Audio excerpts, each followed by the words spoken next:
Today we're going to talk about Aztec Society, and hopefully my clicking isn't too loud for you as we move through this PowerPoint.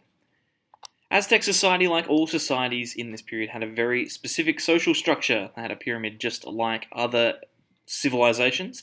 At the top were the ruling class, called the Papilton. They ruled and were the nobles. They were followed by the Massahualton in the second tier. This was the largest group who were considered commoners. The Mayaks followed them in third, and they were labourers and builders, so they would have done hard work and building.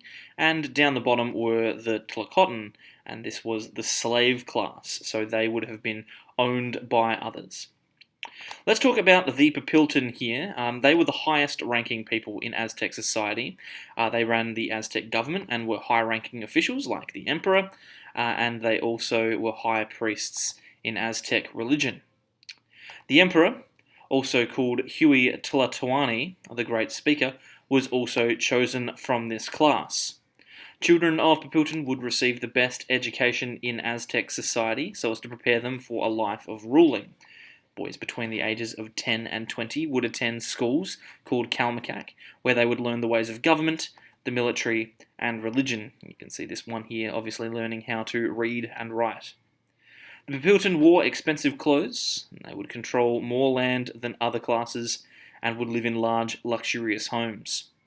They would also make up the highest ranks of the military, serving as eagle warriors, like this one over here, which were the elite fighting troops in the Aztec military. The middle class, the Massahualton, were the largest group in Aztec society. They were the general population, generally rural farmers, as well as traders and artisans. They would grow crops for society, namely maize, which is corn, beans, and squash, all of which were common and native to Central America. Since the Aztec city of Tenochtitlan, which is depicted here, was in the middle of a lake called Lake Texcoco, Massahualton would farm on floating islands called sinampas, which look like this, and they would be man-made islands designed to give extra farmland for people to grow crops.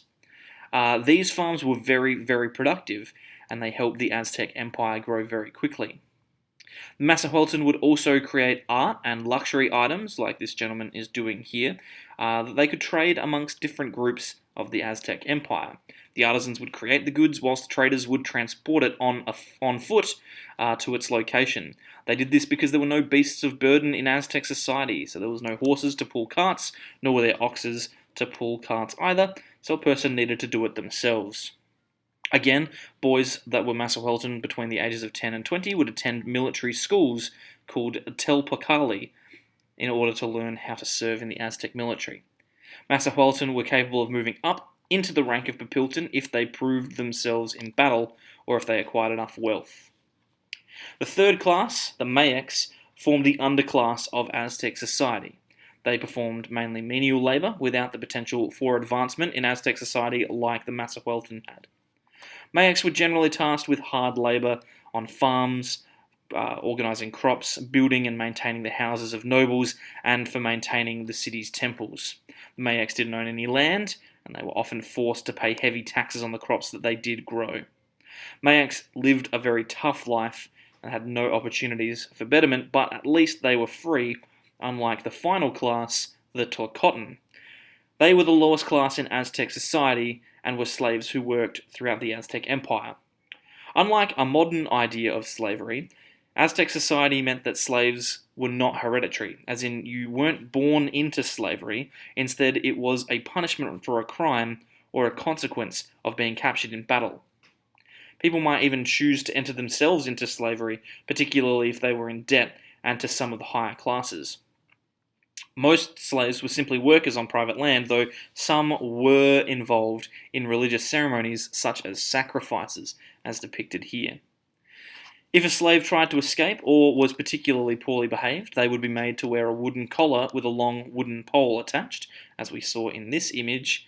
That would make it difficult for them to complete tasks, as well as identifying them as misbehaving. These four groups, the Papilton, the Massahualton, the Mayaks, and the Tlacotin, were the majority of Aztec society. There were other groups as well, but these were the major ones.